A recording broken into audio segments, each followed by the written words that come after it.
ঢাকার দক্ষিণ কেরানীগঞ্জে স্বেচ্ছাসেবক দলের নেতার বিরুদ্ধে একটি বহুতল মার্কেট দখলের অভিযোগ উঠেছে। তেলঘাট এলাকার আসমা গার্ডেন সিটি নামের ৮তলা মার্কেটের মালিক মোহাম্মদ রফিক রোববার সকালে এক সংবাদ সম্মেলনে এ অভিযোগ করেন। মোহাম্মদ রফিক বলেন, শনিবার দুপুরে স্বেচ্ছাসেবক দলের নেতা মোহাম্মদ সোহেল ও তার সহযোগী শাকিলের নেতৃত্বে প্রায় ৪০০ লোক মার্কেট দখল করতে যান। তারা মার্কেটের কিছু অংশ ভাঙচুর করে এবং দোকানদারদের মারধর করে।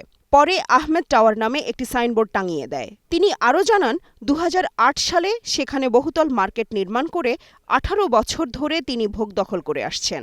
এই ঘটনার পর মোহাম্মদ রফিক দক্ষিণ কেরানীগঞ্জ থানায় অভিযোগ দায়ের করেছেন। এ বিষয়ে দক্ষিণ কেরানীগঞ্জ থানার ওসি মাজহারুল ইসলাম বলেন, মার্কেট দখলের বিষয়ে অভিযোগ পেয়েছেন। বিষয়টি তদন্ত করে আইনি ব্যবস্থা নেওয়া হবে।